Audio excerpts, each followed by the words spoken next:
the next few days to advocate for mental health, suicide prevention, things like that. So I'm really big in that space too. And Uh, just I'm involved in a lot of boards and just volunteering and raising my kids to be of servant leadership and knowing that, the more you stay connected, the more accountable we are, right? And the Absolutely. more we're able to make those connections that make us feel connected, because that's really, even if you have somebody that's an introvert, they still crave connection. Right. Right. And that's important. So that's some of the things I have going on. I also do a lot of coaching and consulting. So I have clients that I coach through various processes, whether it's business or marketing, personal development, mindset, things like that. A lot of public speaking, and I think that's all I can think of right now. Definitely, it's a lot. That's a lot to take in, a lot going on in life. I think this is a good for me. This is a good segue to just this next topic that here at Success After Lockdown we hold dear. Let's get into it.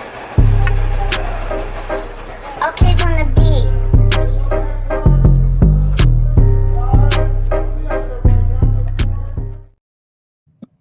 So this is our cell therapy session where we speak about the mental health aspect of things and being formally incarcerated. It's a very important topic to us here at Success After Lockdown because we just noticed even with the conversations that we have with formerly incarcerated men and women, but just seeing in society like how um how deeply rooted mental health is within the community. If you could share with our followers and family like how that looked for you in your mental health to go to actually be in society and growing up in society and going through life and doing everything you're supposed to do, and not being pulled and to that negative gravitation in life, so much, and then being taken away from family and being put in this place that can make you or break you, really, when I look at it. How I does was that look? literally thinking those words in my head when you said it. Yes, it's so Absolutely. true. So definitely, Yep. so how did that look for you on the mental health aspect? Before my world turned upside down, I was more of like a perfectionist. Type A needed to be, getting A's and B's. Like in my mind, that's what success was. My grades sucked in nursing school after this happened. I mean, I was hanging on by a thread. I was Yeah. so depressed. I hated myself. I literally ran around in like a hoodie all the time with headphones on and just felt like I wanted the world to just shut out. I didn't want, I was embarrassed, let the community down, my family, my friends, the family of the two men that were killed, just, all these feelings. And my mental health, it took a toll on me for sure because I didn't know what was up, down, left, or right. And I just had a lot at the root of it was me. I was mad at myself. Bottom line, I had PTSD. I did what's called EMDR, so it's eye movement rapid desensitization, and that's for people who have like trauma experiences or anything that could PTSD symptoms. And I really think between that and a lot of prayer, that saved my life because I don't know how I would have even gotten through the system. As far as the isolation parts, everybody that's been incarcerated probably will say the same thing, but I can only speak for myself that, you just got four cement walls when you're in the hole or you're in the shoe or any of that. And it's just Yep. you, yourself, me, myself, and higher power, mine's God, and just trying to weed through things. But like I said before, we're human. We crave connection. And when we're stripped of that connection, it does not help the healing process while we're incarcerated. It doesn't do us any good. Right. Did you receive any kind of like medical therapy, therapists, anything while incarcerated? Did they have No, anything to offer? they didn't have anything to offer at this. I mean, it's county, so their resources are even more limited. I did help like tutor people with their GEDs. I took a creative writing class. Um, no, they just wanted to try to throw meds at you. There was no therapy. It wasn't until probably the last like few months when I was still in the county jail before I went to the halfway house, where they had the first ever Hope Pod for females, which Hope stood for Helping Open People's Eyes. It was a faith-based program, recovery oriented, just really like sorting through, like getting through the stinking thinking. But they had it for the men for quite a while. It was the first time they ever offered it for female. I went through that twice. So that would be the only thing that I went through as far as, kind of positive, if, you know what I mean, as far Hmm. as being set up for any kind of success.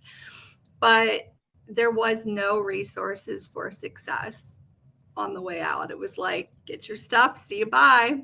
Hope you And don't come go. back, figure it out. And so, just that piece is so important when it comes to recidivism, the support, all of it, because it's easy to turn back to our ways if we're not supported. Absolutely. Absolutely. Well, and that's another reason why I focused, upon my returning into society, why I focus so hard on highlighting, formerly incarcerated men and women, because I began to see, prior to coming home, 10, 12 years, I was participating in these graduations. New York State, we able to graduate in the visit room and transform the whole visit room into like a university. And the staff from the college and society will come in, and they'll allow our families and friends and speakers to come and speak, and cap and gown, full cap and gown, like, and we really turn it like into the visiting room into a straight university. And That's awesome. by doing that, by being a part of that education system, I was privy to seeing those men go home before me and come back and share their testimony in society of staying home and how they coming home and staying. So that inspired me to tell myself, when I go home, I'm gonna highlight this. I know there's women that I didn't know of at the time. I know there's plenty of women out here that's coming home as well and staying home and giving back to society, to the community. And then, in acknowledging that and coming home, I see that we are the actual reasons why the recidivism rate is lowering in certain states, especially in New York State, that I did a lot of research on. Yeah. There's a lot of us that lifers, people that have life, that came home after doing 10, 15, 20, 25, 30 years and are giving back to society now. And the last thing they'll do is ever go back to the prison system. Hmm. There are some that continue to not get it or to struggle, and that's what we focus on, trying to show them that, look, it is possible. Even with Absolutely. a couple of hiccups, it's still possible. My There's partner, still he mountains served. ahead. It's just you got to take it That's a right. chunk at a time. Don't look at the whole mountain, because then it's easy to give up then, because you're like, this is too much. It's easier. You got three hots in a cot, Yeah, everything's taken care of, but there's nothing for you at the end of it. Like, what, you yeah, got nothing to show if absolutely. you keep going in and out, in and out. Yep, and we Street get cred only caught gets you up. so far. We get caught up in that system. Hmm.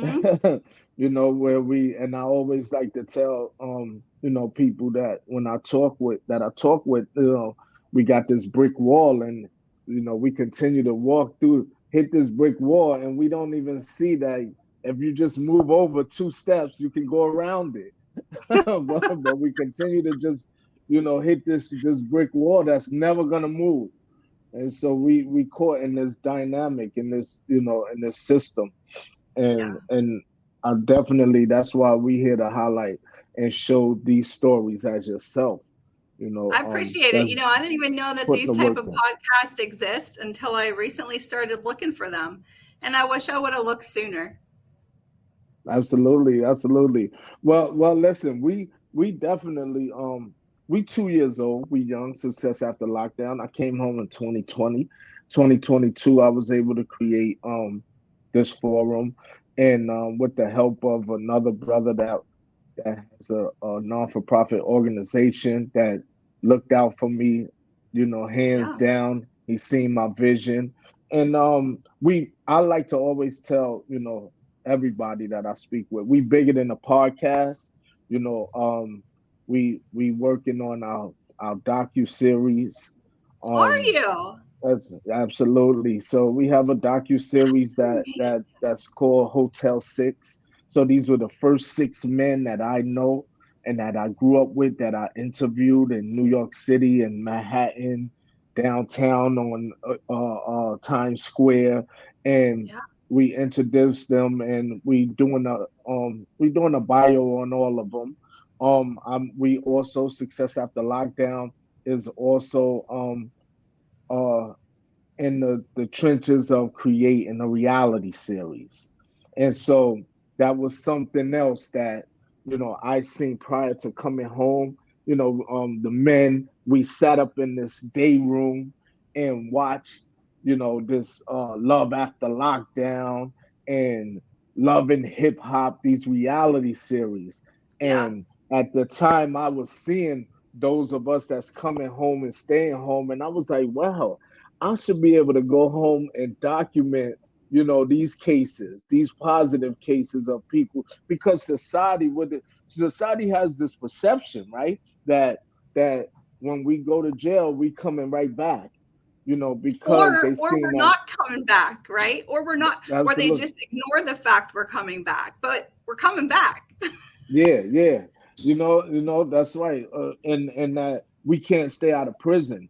And because they have this recidivism rate that's highlighted on the prison system. Look, this is why we should support prisons, because look at this. They coming right back. They going in, they coming out again. We're the highest in the world. The US is the highest incarceration rate. Absolutely. Absolutely. That's And awful. that's That's right. not a And badge that we should be wearing. at all, And so I begin to see the slow rate, the rate go down in different states. And that's why I begin to look at, these resources like LinkedIn.